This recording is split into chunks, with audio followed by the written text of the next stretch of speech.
Okay, so today we are going to study pharmacology.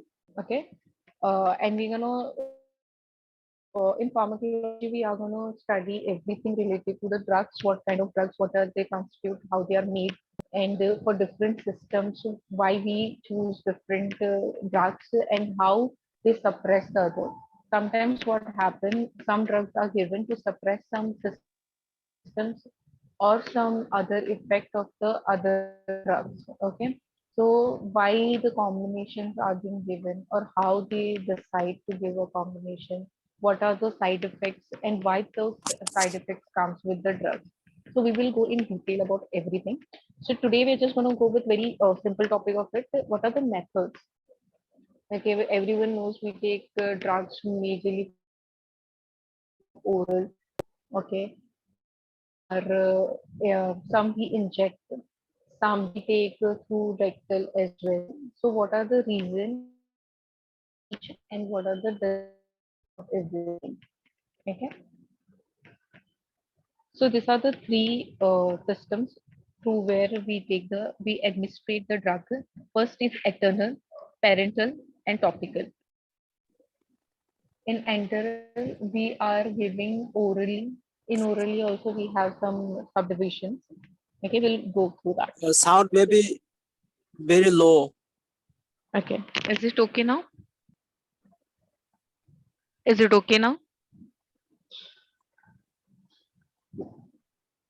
Hello. Yes, okay now. Okay. So in enteral, what happened? We are taking orally.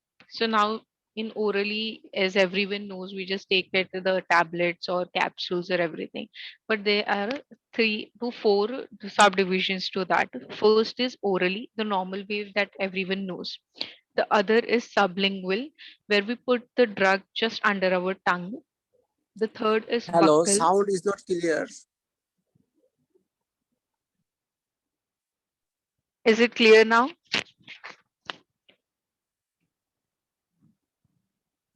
Hello. Hello. Yes, clear. Is now is Yes. clear? Yeah. Okay. So as I said, Thank you. in enteral, we have 4 different types of 4 different type of system how we can administrate the drugs. First is oral. Second is बात में ठंडा फिर ये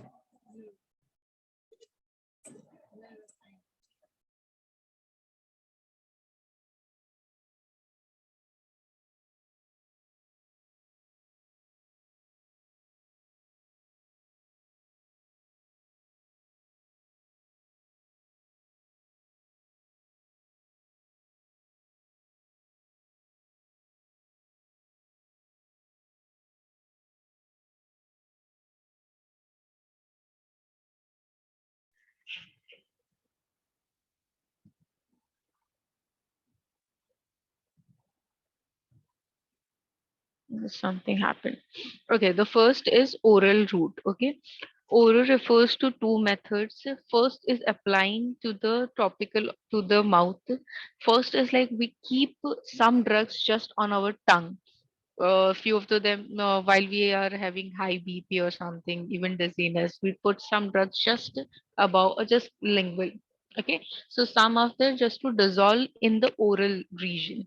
Okay, the second one is we directly swallow to our GI tract. These are the 2 administration orally. This is the commonest way we all know. So what is the advantage of it? It's very convenient as a patient or as a person can take it himself. He do not need anyone. Okay, any dependency is not there. Okay, someone has to come as compared to when it comes to ingesting. Okay, when we have to when we have to ingest it to the dermal layer or the subdermal layer, we need an injection. We need a nurse or some medical people to be there and to administrate it. Okay, so in this it's very convenient. The second is absorption, take place along the whole length of the GI tract. So whenever we are taking any drug orally, everything is going to get absorbed. First is GI tract, and then it is get shifted to liver, their majority of absorption happen, and then it is sent to the place where it's supposed to happen or supposed to react. Okay, that I'll cover later on. So, and the other reason, it's very cheap, as there is no other expenses are included here. Now the disadvantages is sometimes is ineffective, because what happen as it is get absorbed from whole GI tract. Some of the part may get absorbed, some does not take the whole drug or doesn't dissolve. The second major disadvantage we'll see in oral is first pass effect. What is first pass effect? In that, what happen when we take drugs orally, they initially is transported to the liver. Okay, so first the drug will go to the GI tract, and then it will be transported to the liver.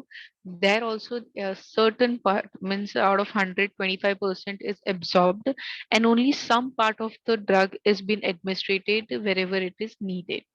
So what happens if the level of effect we are expecting the drug to happen, it doesn't go that well. So whenever someone is taking orally, just imagine you're taking a dose of 650 mg or 500 mg. You feel like, yeah, you have taken a high dose of drug, but sometimes what happen, a majority of it gets absorbed in GI tract, and sometimes gets absorbed in liver. So that also gives some kind of the vomiting, nauseous effect as well, because majorly this nauseous and vomiting is seen in the antibiotics tablets. Okay, so there is one more disadvantage to this is irritation of gastric mucosal, that gives nauseous and vomiting feeling. Okay, in this oral, again what happens, some of the what happen if the drug is coming through the oral. Okay, we have gastric juices in our gastric tract, because it's going to travel the whole gastric tract, small intestine, large intestine, everything, and then it will go to liver. So what happens, again certain amount of drug will get destroyed or converted, or won't be effective as it should be. The effect is too slow. For emergencies we cannot give orally. Unpleasant taste of some drugs. Unable to use unconscious patient. If some patient is not conscious, some are paralyzed or cannot engulf also. So in that patient, we cannot prefer giving them orally. We majorly gives in saline tubes or rectal. Those are the two things we use. Riles tube. So, what is the first pass effect? The first pass effect is a term used for the hepatic metabolism. So, what happened in this? The drug has been injected orally. Now, it will go to your GI tract, and then it will go or sent to the hepatic means it is sent to the liver. Okay, there it has been absorbed and delivered to the liver via the portal circulation. The greater first pass effect. Just imagine, uh, 100% of drug has been administered. 20% has been suppressed in gastric. And then if we say they have first pass effect, if someone tells you, this drug have a very huge first pass effect, means what will happen? 30 to 40 percentage of the drug will stay in liver and won't reach to the part where it is supposed to go. When someone say you can take this drug because even though you're taking orally, the first pass effect is not that much, so you don't have to worry about it. So what do we understand, that in liver it's not going to get absorbed to that level, to that amount, and majority of the amount will be used. So I'll just read it out for you. The first pass effect is a term used for the hepatic metabolism of the pharmacological agent when it is absorbed from the gut, okay, and delivered to the liver via portal circulation. The greater the first pass effect, the less the agent will reach the systemic circulation when the agent is administered orally. Okay, this part is understood. The greater the first part effect, the less the agent will reach the systemic circulation when the agent is administered orally. So this is a major disadvantage when it comes to oral. In other drugs, when we inject through a injection or when we give to the rectal, they do have some disadvantage, but they do not have a disadvantage of the first part effect because they directly act to the place. Okay. So oral form may we give majorly tablets, capsules, liquid, some solution, syrup. Alexics is dissolving it into some alcohol or some kind of solutant and then giving it. Okay. Now the sublingual route. Sublingual is where the dosage form is placed under the tongue. This is rapidly absorbed by sublingual mucosa. Whenever someone is having low BP, someone is feeling dizziness, we give that tablet and we ask them to put just under the tongue. Why? Because its effect is very quick. Okay. So that is the major thing. That is a major advantage of this drug is that the effect that we need to have is very quick. Within like 5 minutes or 2 minutes, hardly 2 minutes, you'll get the effect.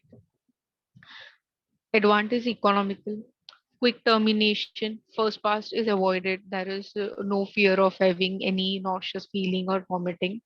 Drug absorption is very quick. What are the advantages? Is unpalatable and bitter drugs. Some drugs are very bitter. Irritation of the oral mucosal.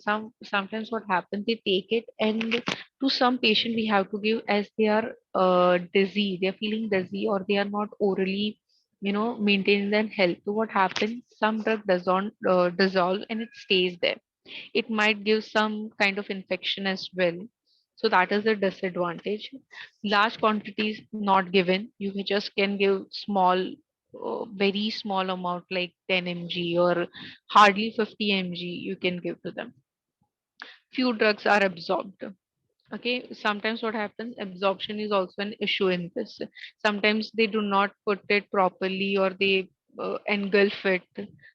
So those are the things that are the disadvantage because you have to put it there and you have to keep it. Even with this buccal root, what happened, as shown in the image, you have to keep it for like an hour or so. You have to just put it there and let it dissolve. You cannot engulf it. So in a disadvantage, what it comes, some people end up engulfing it. Okay, so we'll just see that. With buccal administration is where the dosage form is passed between the gums and inner lining of the cheek, absorbed by the buccal mucosa. So it takes this much up to 10 hours. Some not majorly 10 hours, sometimes it's like 5 hours as well. But some other drugs are very slow, so it might take long as 10 hours to absorb. So in the advantage, what we can see is it avoid the first pass effect. That was a good thing. The other is rapid absorption will be seen. Drug stability is there, but there is the inconvenience as we can see is lost or swallowed. Small dose is limited. You cannot give too much of dose. You cannot keep giving them because absorption time is too long. You cannot give multiple tablets as you need for other purpose as well. So you cannot do. You can just give one tablet at a time. Now the last is rectal route.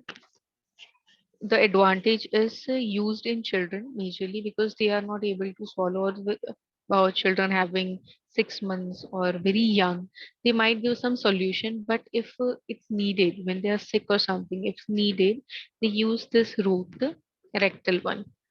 Little or no first pass effect. There is very slow.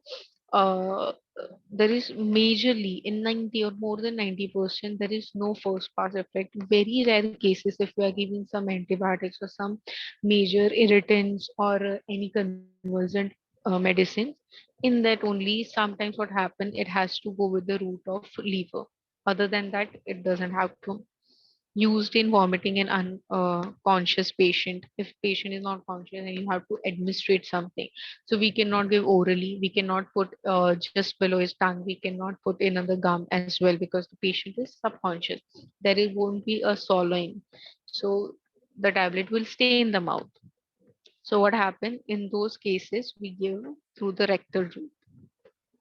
Higher concentration rapidly achieved. Okay, so in this mainly some of the time what happened when the tablets are very bitter also now. They choose this way to administrate, even though patient are not unconscious. So even that cases we see people give this kind of thing. The disadvantage is to a little inconvenient. Some might agree if they are like a small kid or something, that's not an issue, but sometimes not convenient. The other is absorption is slow. In this, it takes hours, like literally 10 hours or 5 to 6 hours it takes to give an effect because it has to travel the whole rectal system and then it goes to the intestine, and that's how it works. Okay, so it's a long route, so some it takes a bit longer way. Irritation and inflammation may be happening around the rectal area because of the sometimes what happens, the movement is not there and the drug might stay there for longer time and it might cause some irritation to the mucosal layer.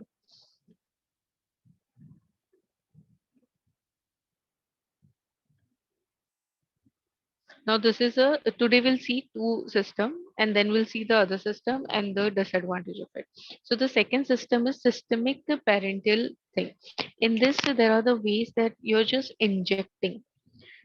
Now injecting to what layers you can inject to the dermis, to the epidermis, subcutaneous layer. We'll just cover that to which are the drugs given in which layer and why. So in the parenteral administration is injection, infusion by means of needle or catheter inserted into the body. The term parenteral comes from the Greek para means outside and etron means intestine. The route of administration bypasses the alimentary canal.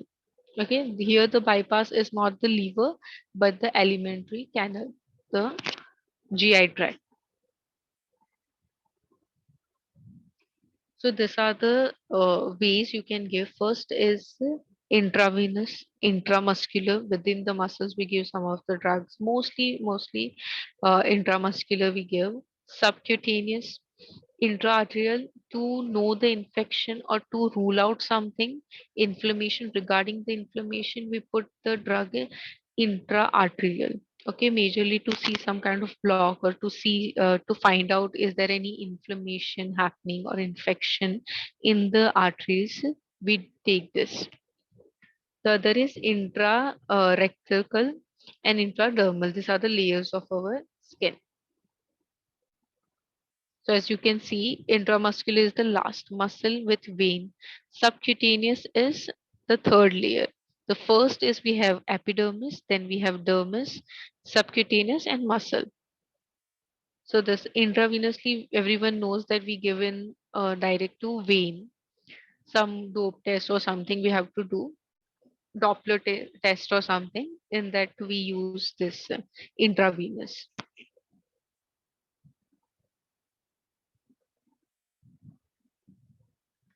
Now intravenous have the advantage of bioavailability 100%. Desired blood concentration is achieved. Large quantities you can give. Vomiting, diarrhea does not happen. Emergency situation, this is the best option to give. First pass is avoided. Gastric manipulation is avoided. So when what happen if we are giving drugs directly to the venous way? So what will happen? It will go in the bloodstream and it will circulate. This is the last stage where the oral lead comes. So if you're giving the drug orally, first will go to GI tract, then to the liver and to the bloodstream in the third stage.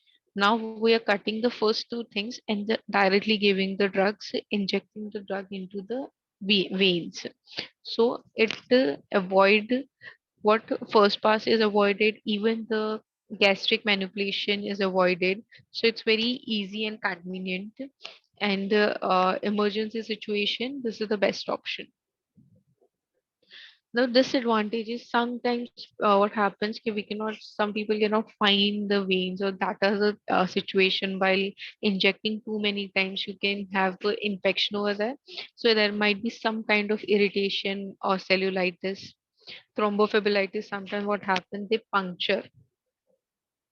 puncture some tissues and veins, so they get some clots.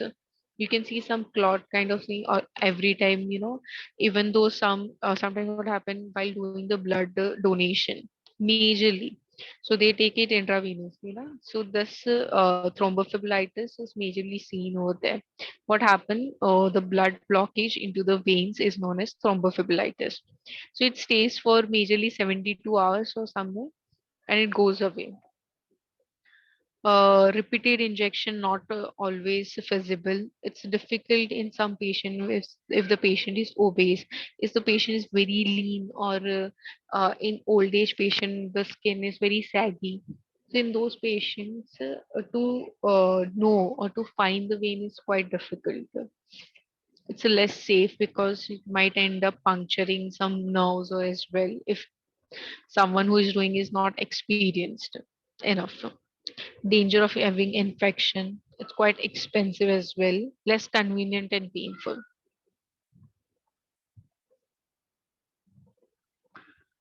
Now, intramuscularly, absorption is reasonably uniform, rapid onset of the action because whenever you want for localized anesthesia or something you want, you do intramuscularly. Okay, mild irritation can be given. First pass is again avoided, so it's a major advantage. Gastric factor is also avoided. So these two are the major thing, and the other is in emergency or in localizing something, you can give this. So the disadvantages, you can only give till 10 ml drug. Local pain and abscess may be seen. Sometimes what happen, people may even get the boil around there, or there is a very hardening of the skin because some people are prone to having allergies to needles as well, but you have to administrate, so they end up getting some kind of infection. It's also expensive if someone has not done properly, and you have to administrate to the deeper muscle like gluteus maximus medius or those muscles. Sometime they even end up puncturing some nerves. So those are the disadvantage which comes with this. Now subcutaneous is just under the skin. As we have seen, there are four layers: epidermis, dermis, and subcutaneous. So we are talking about the third layer, just below the skin. Skin have two layers: epidermis, dermis, and then subcutaneous and the muscle. So we are putting in the subcutaneous layer. Absorption here is slow and the action is prolonged in this. What are the things we implant here is a tablet or the porous capsule is inserted into the loose tissue by incision of the skin, which is then stitched up. Certain hormonal drugs are given in here. Intraarterial, rarely used. Majorly in what cases we use is to see that is there any blockage, is there any infection. When they have a sepsis having, when they have avascular uh, thing happening in the area of hip. Those are the things, to rule out those things, we use this intraarterial. Anti-cancer are given for to localize effect. The anti-cancer drugs are given for localized effect. Drugs used for diagnosing peripheral vascular disease. If someone is mostly to diagnose thing, we use this purpose. Intraarterial injection of antibiotics, corticosteroids, and administration in inflamed joint cavities by expert, example, hydrocortisol and rheumatoid arthritis. Majorly, what happens, these two drugs are given, antibiotics and corticosteroids. If you're giving steroids or something, or we give in subcutaneous layer. Intradermal layer is a just a layer just below the epidermis. It's very quite superficial. So again, it might take a little longer time. This is very painful as pain sensitive nerves and cells are present over there. So it's quite painful. In muscles, what happened? We do not have any pain sensory like over there. Nociceptors are not there. So just when we are puncturing the injecting the needle, we find some kind of discomfort for few minutes. But in this, as the nociceptors are very active, we feel discomfort for longer time. Drugs are given within the skin layers. It's painful, mainly used for testing sensitivity of drugs like penicillin, anti-tetanus serums. Is this understood by everyone? This 5 things? Any doubts in this? Any doubts? No, ma'am.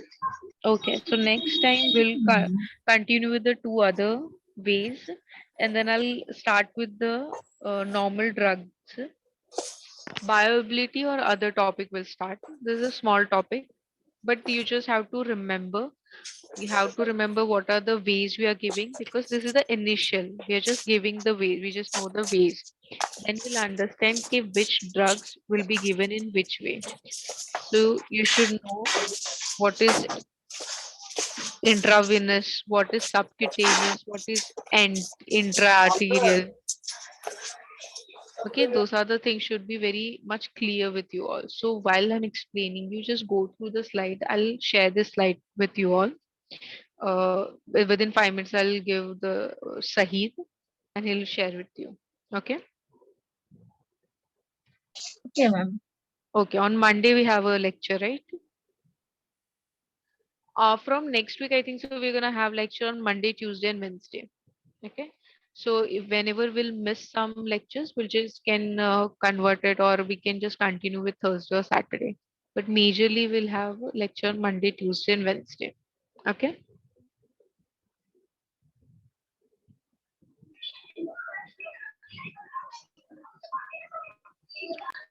Okay then.